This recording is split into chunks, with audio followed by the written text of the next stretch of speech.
2015, 2020, 2022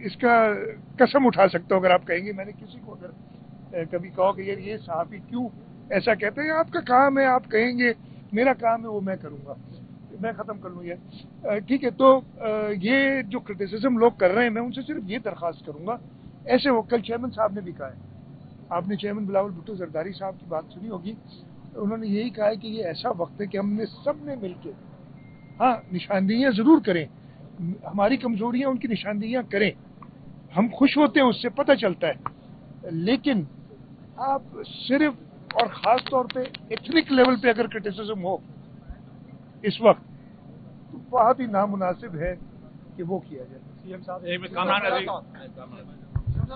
کہ آپ شہر کا آپ نے دورہ کیا ہے, کے ایم سی اور میئر کراچی, تو آپ کو پتا بھی ہوگا, آپ کو بتا بھی رہے ہوں کیا ٹاؤن 25 ٹاؤنز ہیں, اور سڑکوں کی حالت بھی آپ نے دیکھی, پچھلی بارشوں میں بھی آپ کے علم میں ہوگا ساری سڑکیں ٹوٹ گئی, اور بہت بڑی رسپانسبلٹی جو ہے وہ ٹاؤن ایڈمنسٹریشن کی ہے.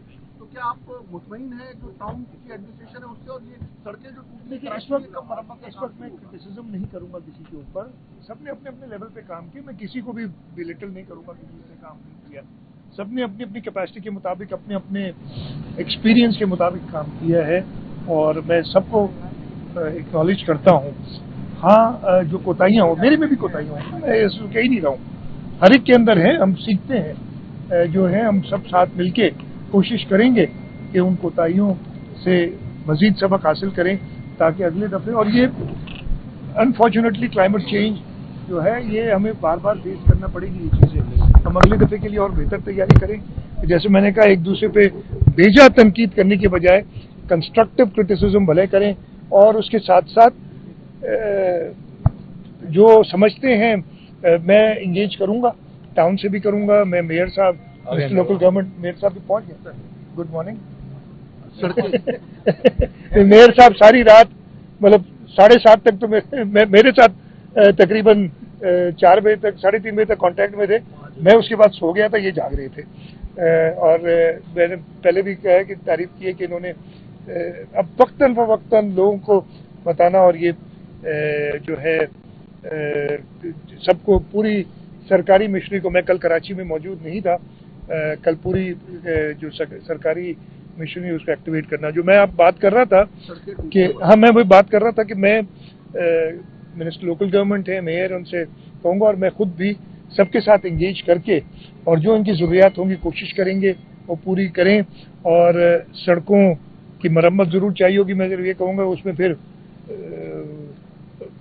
اسٹرانومیکل قسم کے ایسٹیمیٹس نہ دے دیں تو جو ہم پوری نہ کر سکیں, کوئی بھی ہم انشاءاللہ تعالی مدد سب کی کریں گے. سر وہ 14 ارب روپے جو ملے تھے ٹاؤنز کو, یہ سوال اس متعلق تھا. میرا آپ سے سوال یہ تھا کہ ملیر اور لیاری ندی میں جس طرح رات پانی آیا ہے, آئندہ اس حوالے سے آپ کیا اقدامات کریں گے؟ اور ایک ویڈیو چل رہی ہے جو تیسرا فیز ہے ملیر ایکسپریس وے کا, اس میں کوئی پانی کا بہاؤ آیا ہے جہاں آپ نے خود اس کو کاٹ کر پانی کو راستہ دیا ہے, اس حوالے سے کیا؟ دیکھو نا, جتنے منہ اتنی باتیں, انفارچونیٹلی پتہ نہیں چلتا. Malir express way under construction ہے اس جگہ پہ. ملیر ایکسپریس وے دریا کے اوپر ایک بند بن رہا ہے پراپر, تو ضرور جب پانی دریا کا آئے گا اور وہ انکمپلیٹ ہوگی تو وہاں پہ کہیں نہ کہیں سے پانی نکلے گا. دیٹ از اٹ, کوئی ایشو نہیں ہے.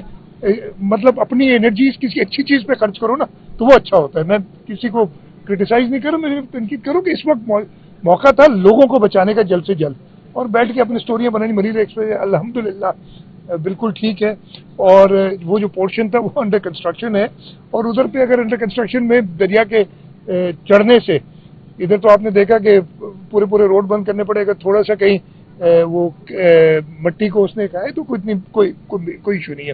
دوسرا آپ کا کیسا چلتا ہے؟ ٹاؤن کو جو 14 ارب روپے ہیں وہ خرچ نہیں کر رہے, اس حوالے سے کیا وہ میں چیک کر لوں گا. دیکھیں نا, ان کے اپنے پیسے ہیں, انہیں خرچ کرنے چاہیے, پراپر طریقے سے کرنے چاہیے, اور نہیں کر رہے تو ہمارے پاس ایک سسٹم موجود ہے, لوکل گورنمنٹ کمیشن ہے جو ضرور اس کا کرے گی.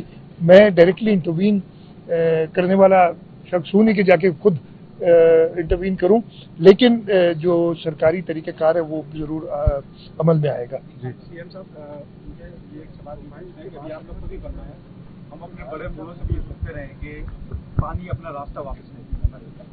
تو ماضی میں ہم نے دیکھا کہ کراچی میں انفورسمنٹ کے خلاف جو آپریشن تھے چھٹو ڈیم میں یہ صورتحال پیدا ہوئی, چند سال کے بعد دوبارہ ریپیٹ ہوئی. آپ نہیں سمجھتے کہ اب جو ہے دخل کرنے کی بات نہیں کریں چانڈی اور صاف کرنے کی؟ نہیں دیکھیں اب ادھر ایشو کیا ہے میں آپ کو بتاتا ہوں, میں آپ کو جواب دیتا ہوں. ادھر ایشو کیا ہے, سادی ٹاؤن اور سادی گارڈنز یہ وہ پانی کے راستے میں ہے. جب پانی اور یہ ایشو کیا ہوا, ناردرن بائی پاس بنا, نہیں تو پانی ایک اور طرف جاتا تھا. اب ناردرن بائی پاس بننے کی وجہ سے پانی جب ادھر رکتا ہے وہ پھر M9 کراس کرتا ہے, M9 کراس کر کے آگے سادی گارڈنز اور سادی ٹاؤن کی طرف جاتا ہے. ہم نے انٹرونشن کی ہے, آپ لوگ نے دیکھی ہوگی. ادھر ایک پانی کو گزارنے کے لیے M9 سے, میں بھی خود دیکھ کے آیا, ادھر کھڑا بھی ہوا تھا, ایک کلورٹ بنانی پڑی. ایک ہے موجود لیکن بہت چھوٹی سی کلورٹ ہے, لیکن اب جو پانی سارا رک جاتا ہے بیکاز آف ناردرن بائی پاس جو بنایا گیا اس وقت اگین پراپر پلاننگ کا فقدان رہا ہے. اور میں کسی کو بلیم نہیں کرتا, پتہ نہیں ہے لوگ سمجھے تھے کہ بارشیں اب ہوں گی نہیں, کبھی پانی آئے گا نہیں, لیکن کلائمیٹ چینج کی وجہ سے اب سب کی آنکھیں کھل گئی ہیں. وہ جو ہے M9 کے اوپر وہ FWO نے بنانے, پیسے ہم دے رہے ہیں, پیسے ہم دینے کے لیے تیار ہیں, لیکن وہ ابھی تک بننا ہے تاکہ وہ پانی وہاں سے جائے. اس کے آگے ایک بنائی ہوئی ہے ہم نے پوری نئی انٹرونشن کر کے ایک نہر بنائی ہوئی جو اس کو پھر لٹھ نالے میں اور لٹھ نالے سے ملیر ندی میں وہ پانی لے جائے گی. وہاں پہ بھی ایشوز ہیں, 2-3 ہم نے دیکھے, میں نے پہلے بھی دیکھے ہوئے تھے. وہاں پہ وہ کنٹونمنٹ ایریا میں بلڈنگز بنی ہیں, جب گرین بیلٹ ہوتا تھا جس کے اندر سے ہم نے نالا بنایا ہے, اس کے اوپر ملٹی اسٹوریڈ بلڈنگز نے اپنی کار پارکنگ لگا دی ہے بنا کے. ہم اس کے اوپر ایکشن لے رہے ہیں اور انشاءاللہ جو بھی متعلقہ لوگ ہیں جنہوں نے وہ اجازت دی ان سے بات کریں گے کہ آپ گرین بیلٹس کے اندر تو نہ دیں گے. تو یہ ایشوز میں کسی کو اگین بلیم نہیں کر رہا ہوں, یہ ہر ایک کی کوتاہیاں ہیں جو ہمارے سامنے آتی ہیں, اور انشاءاللہ تعالیٰ کوشش کریں گے ان کو درست کریں گے. ہمیں فالو کریں سوشل میڈیا پر اور وزٹ کریں ہماری ویب سائٹ گاؤں نیوز. ہر لمحہ ہر خبر آپ کے ساتھ. دیکھتے رہیے گاؤں نیوز, نیوز دیٹ میٹرز.